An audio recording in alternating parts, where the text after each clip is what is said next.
అది కొప్పూరు అనే ఊరు. ఆ ఊరిలో కామయ్య అనేటటువంటి గ్రామాధికారి ఉండేవాడు. అతను ప్రజల కష్టాలను తెలుసుకొని వారికి చాలా విధాలుగా సహాయపడేవాడు. అంతేకాకుండా ఎవరైనా అన్యాయానికి గురవుతుంటే దానికి కారణమైన వారిని తగిన విధంగా శిక్షించేవాడు. అయితే ఒకరోజు అతని దగ్గరకు 2 సామాన్య వ్యక్తులు వచ్చారు. తన దగ్గరకు వచ్చిన వారిని కామయ్య ఎవరు మీరు అని అడుగుతాడు. అయ్యా, నా పేరు భీమయ్య. ఇతని పేరు శంకరయ్య. చెప్పండి, ఏమిటి మీ సమస్య?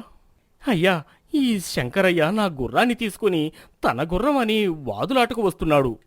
లేదండి, ఇతనే నా గుర్రాన్ని తీసుకుని తన గుర్రం అని అబద్ధం చెబుతున్నాడు. మీలో ఎవరు ఎవరి దగ్గర గుర్రాన్ని కొనుక్కున్నారు? అసలు మా మధ్య అమ్మకాలు ఏమీ జరగలేదు. అయితే అసలు ఏం జరిగిందో నాకు క్లుప్తంగా వివరంగా చెప్పండి. అంతేకాకుండా అసలు మీరు ఎవరు? మిమ్మల్ని ఈ ఊరిలో కూడా ఎప్పుడూ చూడలేదు. అసలు ఏం జరిగిందంటే, మాది పక్కనే ఉన్నటువంటి చిన్నమల్లు అనే గ్రామం. ఆ గ్రామంలో నేను నా కుటుంబంతో కలిసి జీవిస్తూ ఉన్నాను. కుటుంబ పోషణ కోసం నేను మా గ్రామంలో ఉండేటటువంటి గుర్రాల శాలలో పనిచేస్తూ ఉంటాను. ఏమండి, ఏదో ఒకటి చేసి కొంత ధనాన్ని సంపాదించి తీసుకురండి. ఎందుకు? ఇప్పుడు నీకు ధనంతో పని ఏముంది? అదేంటి అలా అంటారు? ఇంకా కొన్ని రోజుల్లో మీ తండ్రిగారి ఆర్థికం రాబోతోంది. అవును, నాకు గుర్తుంది. ఇప్పుడు దానికి తొందర ఏముంది? ఇప్పటి నుంచే మనం ధనాన్ని సమకూర్చకపోతే మరి అప్పటికప్పుడు ధనం ఎలా వస్తుంది? ఏదో ఒకటి చేసి నేను తీసుకువస్తానులే. నువ్వు అనవసరంగా కంగారు పడమాకు. కంగారు పడకుండా ఎలా ఉంటామండి? అప్పటికప్పుడు అన్నీ సిద్ధం కావాలి అంటే ఎలాగూ? నేను తెలిసిన వాళ్ళని అడిగి ఉంచుతాను. వాళ్ళు ఇస్తారు కదా. అలా కాదండి, మీ యజమాని దగ్గర జీతాన్ని కొంచెం ముందుగానే తీసుకోండి. ఇప్పుడు మరలా అప్పు చేస్తే దానిని తీర్చడానికి మనకు చాలా ఇబ్బందవుతుంది. నేను ఏదో ఒకటి చేసి ధనాన్ని తీసుకువస్తాను. ఎలాగైనా సరే ఈరోజు మా యజమాని దగ్గర ధనాన్ని తీసుకోవాలి అని ఆలోచిస్తూ తన యొక్క గుర్రంతో నడుచుకుంటూ వెళ్తున్నాడు. అప్పుడు తనకి ఒక వ్యక్తి రోడ్డు మీద నీరసంగా నడుచుకుంటూ వెళ్తున్నాడు. ఎవరు బాబు నువ్వు? నా పేరు శంకరయ్య. మాది పొరుగురు. మా ఊర్లో నేను వ్యవసాయం చేస్తూ నా కుటుంబాన్ని నేను పోషిస్తూ ఉన్నాను. శంకరయ్య దిగులుగా ఉండడం చూసినటువంటి అతని భార్య, ఏంటయ్యా హట్టా ఉన్నావు? ఏం లేదు, వ్యవసాయం పనులు మొదలు పెట్టాలి. అందుకోసం ధనం కావాలి కదా. ఇప్పుడు ఆ లింగయ్య దగ్గరకు వెళ్ళి ధనాన్ని అప్పుగా అడగాలి. ఇంతకు ముందే వాడి దగ్గర చాలాసార్లు డబ్బులు తీసుకున్నాం. మరిప్పుడు ఇస్తాడా?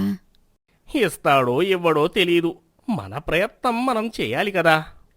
మీరు చెప్పింది నిజమే. ఇప్పుడు వాడి దగ్గరికి వెళ్తే వాడు మనల్ని చాలా చులకనగా మాట్లాడతాడు.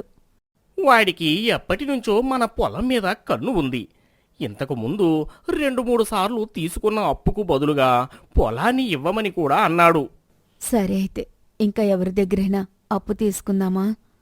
ఊర్లో అప్పు ఇచ్చేవాడు ఎవడూ లేడు. అంతా దేవుడిదే భారం. ఏవండి, ఈ గాజులు ఇస్తున్నాను.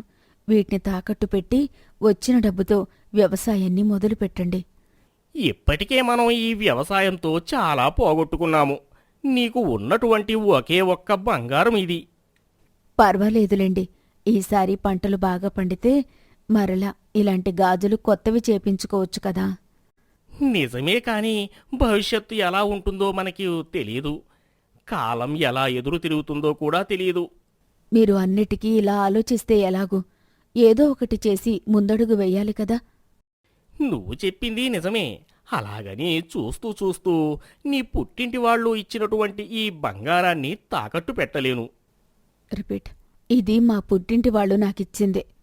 నాది అంటే నా భర్తగా అందులో మీకు కూడా అధికారం ఉంటుంది. నాకు ఇది తాకట్టు పెట్టడం ఇష్టం లేదు. కానీ వ్యవసాయం చెయ్యాలి అంటే డబ్బులు కావాలి. ఏం పర్వాలేదు, నేను మంచి మనసుతో మీకిస్తున్నాను. సరే అయితే నేను వీటిని పట్నంలో అమ్మి డబ్బులు తీసుకువస్తాను. భార్య గాజులు తీసుకొని పట్నం బయలుదేరి వెళ్ళాడు. నువ్వు చాలా నీరసంగా ఉన్నావు అని మా ఆవిడ గాజులు తీసుకుని పట్నం వెళ్ళాను.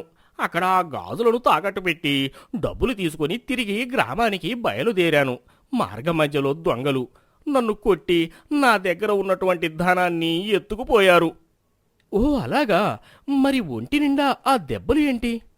వాళ్ళు నన్ను చంపేస్తారు అని అక్కడి నుంచి పరిగెడుతూ ఉండగా ముళ్ళ పొదల్లో పడిపోయాను. ఆ తరువాత స్పృహ తప్పి పడిపోయాను.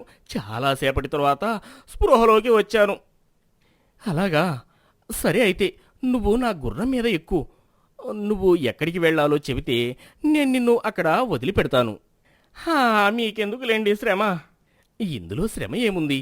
మనిషికి మనిషి సహాయం చేసుకోవాలి కదా. అలాంటి వాళ్ళకి ఇది అలవాటు లేదు. నేనేమన్నా పుట్టుకతో గుర్రం మీద స్వారీ చేస్తూ పుట్టానా ఏంటి? పర్వాలేదు రండి అని భీమయ్య దిగి శంకరయ్యను ఎక్కించాడు. అలా చాలా దూరం ప్రయాణించిన తర్వాత గుర్రం మీద శంకరయ్య తన గ్రామానికి వచ్చాడు. ఇదేనా మీ గ్రామం? అవును, ఇదే మా గ్రామం. మీరు మా ఇంటికి ఆతిథ్యానికి రావాలి. ఇప్పుడు వద్దులేండి, మీరు ఇప్పటికే చాలా ఇబ్బంది పడుతున్నారు. అలా కాదు, మీరు తప్పకుండా మా ఇంటికి రావాల్సిందే. మీరు ఇలా ఇంత బలవంతం చేస్తే ఇక రాకుండా ఎలా ఉంటాను? శంకరయ్య భీమయ్యని భర్తని చూసి శంకరయ్య భార్య, ఏమైందండి మీకు ఈ వంటి నిండా దెబ్బలేంటి? మీ ఆయన పట్నం నుంచి వస్తుంటే ఎవరో దోపిడీ దొంగలు మీ ఆయనను కొట్టి ఆయన దగ్గర ఉన్నటువంటి డబ్బులను ఎత్తుకుపోయారు. అయ్యో, ఎంత పని జరిగిందండి. డబ్బు పోయే, బంగారు గాజులు పోయే. బాధపడకండి, కష్టాలు ఎక్కువ రోజులు ఉండవు. మాకు ఎప్పుడూ కష్టాలేనండి. కష్టం లేని రోజంటూ లేదు. పర్వాలేదులేవే, నేను ఇప్పుడు ఇంటికి వచ్చేశాను కదా. మరి వ్యవసాయానికి ఇప్పుడు డబ్బులు ఎక్కడ్నుంచొస్తాయి? పర్వాలేదులే, కొంత ధనంతో ఒక గుర్రాన్ని కొన్నాను. ఇప్పుడు ఆ గుర్రం మీద ఇక్కడికి వచ్చాను. గుర్రాన్ని పెట్టుకుని మీరేం చేసుకుంటారు? శంకరయ్య చెప్పిన మాటలు విని, మీరు వచ్చిన గుర్రం నాది కదా, మీది అంటారేంటి? మీ బంధువు దగ్గరకు వచ్చాను. ఒక పూట ఆతిథ్యం ఇవ్వమంటే ఇవ్వటానికి మిమ్మల్ని మా ఇంటికి తీసుకువచ్చాను. ఇప్పుడు ఆ గుర్రం నాది కాదు అంటారు. ఏమయ్యా, చూడ్డానికి మనిషివి చాలా బాగున్నావు. నీకు ఇలా అబద్ధాలు చెప్పాల్సిన పనేంటి? నాకు అబద్ధం చెప్పవలసిన పని లేదు. ఆ గుర్రం నాది.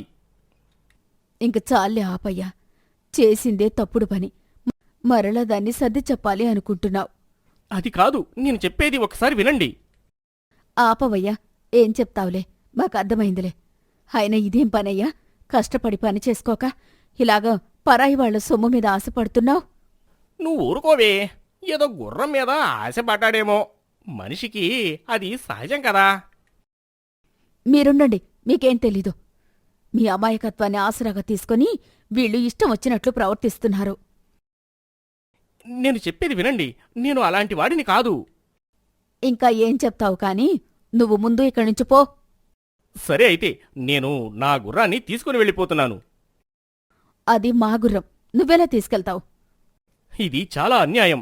సహాయం చేసిన వ్యక్తికి మీరు ఇలా ఇబ్బంది పెట్టడం మంచిది కాదు. మీరు మాట్లాడకుండా ఇక్కడి నుంచి వెళ్ళిపోండి. మీరు ఇలాంటి వాళ్ళు అని తెలియక మిమ్మల్ని ఇంటి దాకా రానిచ్చాను. మీరు చేస్తున్నది చాలా తప్పు. నేను పంచాయతీకి వెళ్తాను. పంచాయతీకి కాకపోతే నీ ఇష్టం వచ్చిన చోటుకు వెళ్ళు. మమ్మల్ని మాత్రం ఇబ్బంది పెట్టమాకు. పంచాయతీలో భీమయ్య, అదండి జరిగింది. ఏదో ఆపదలో ఉన్నాడు కదా అని నా గుర్రం పైన అతన్ని కూర్చోబెట్టి అతని ఇంటి దగ్గరికి దిగబెట్టినందుకు అతను అతని భార్య ఇద్దరూ కలిసి నా గుర్రాన్ని తమ గుర్రం అని చెబుతున్నారు. లేదయ్యగారు, అది నా గుర్రం. ఏదో ఒకరోజు ఉండటానికి ఆతిథ్యం అడిగాడు, అందుకని మా ఇంటికి తీసుకుని వచ్చాను. ఆ తరువాత అయ్యాక ఆ గుర్రం తనది అని వాదులాడుకు దిగాడు. సరే అయితే, ఈ గుర్రం ఎవరిదో నేను తేలుస్తాను. అప్పటి వరకు ఈ గుర్రాన్ని ఊరి గుర్రపుశాలలో ఉంచండి. అయ్యా, అది నా గుర్రం. దానిని కనుక నేను తీసుకువెళ్ళకపోతే నేను పనిచేస్తున్న యజమాని కోపపడతాడు. అంతేకాకుండా నాకున్న పని కూడా పోతుంది. అయ్యా, ఇన్ని రోజులు వ్యవసాయం చేసి అందులో ఎలాంటి రాబడి రాకపోవడంతో ఆవిడ బంగారు గాజులు తాకట్టు పెట్టి తీసుకుని వచ్చి డబ్బులతో ఆ గుర్రాన్ని కొన్నాను. దారిలో వస్తుంటే కొంతమంది దోపిడీ దొంగలు నన్ను కొట్టి ఆ ధనాన్ని ఎత్తుకుపోయారు. ఇక బ్రతుకు జీవుడా అంటూ ఈ గుర్రాన్ని తీసుకుని ఊరికి బయలుదేరాను. మార్గమధ్యలో నాకు ఏనా నీరసంగా ఒక పూట భోజనం పెట్టించమని అడిగితే అదే గుర్రం మీద అతన్ని కూడా తీసుకుని మా ఊరికి బయలుదేరాను. అతను చెప్పింది అబద్ధం, నన్ను నమ్మండి, ఆ గుర్రం నాదే. లేదయ్యా, అది నా గుర్రం, నేను కొనుక్కున్నాను. మీరిద్దరూ నాది నాది అనుకుంటున్నారు, కానీ అది ఎవరిదో తేల్చడానికి మాకు కొంత సమయం కావాలి. అప్పటి వరకు మీరు దీని గురించి కొట్లాడుకోవద్దు. 2 రోజుల తర్వాత అదిగో అక్కడ గుర్రాలు ఉన్నాయి, అందులో మీ గుర్రం ఏదో మీరే కనుక్కోండి. అది ఎలా కుదురుతుంది? నేను ఆ గుర్రాన్ని కొత్తగా కొన్నాను. నేను ఆ గుర్రాన్ని కనిపెట్టగలను. అసలు ఆ గుర్రం నిజమైనది అనటానికి ఆధారం ఏముంది? నేను గుర్రాలను నడపడంలో, వాటిని అదుపు చేయడంలో నాకు చాలా బాగా విద్య తెలుసు. నీకు విద్య తెలుసు, అందుకే ఆ గుర్రాన్ని ఎలాగైనా నువ్వు మచ్చక చేసుకుంటావు. మీరిద్దరూ చెప్పింది సబబే. సరే, మీరే చెప్పండి, ఎలా? ఆ గుర్రాల్లో మీ గుర్రాన్ని ఎలా కనిపెట్టగలరు? అవేమీ తెలియవయ్యా, నా గుర్రాన్ని నాకు ఇప్పించండి. సరే అయితే, మీకు ఈ గుర్రాన్ని ఇవ్వడం కుదరదు. మీరు దీన్ని ఎంత ధరకు కొన్నారో చెబితే నేను అంత ధర మీకు చెల్లిస్తాను. దీనిని మీరు ఎలా అమ్ముతారు? దాని యొక్క యజమాని వేరే అతను ఉన్నాడు. నేను అతనికి ఏం సమాధానం చెప్పాలి? అది మాకు అనవసరం.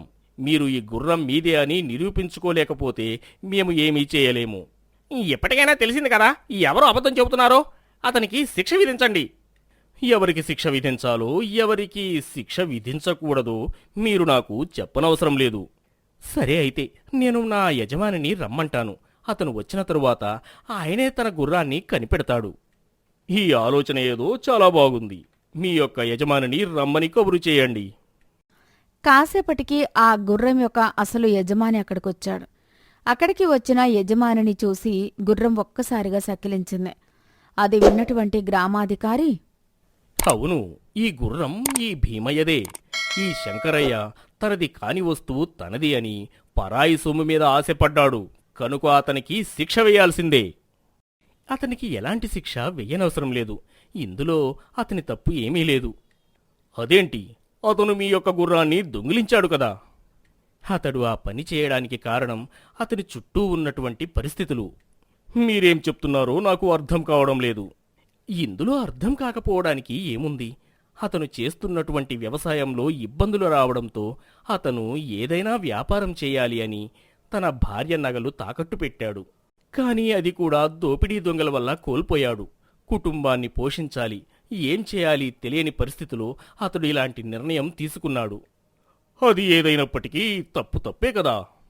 అది తప్పే, కానీ అతను తప్పక చేయాల్సిన పరిస్థితి వచ్చింది కాబట్టి చేశాడు.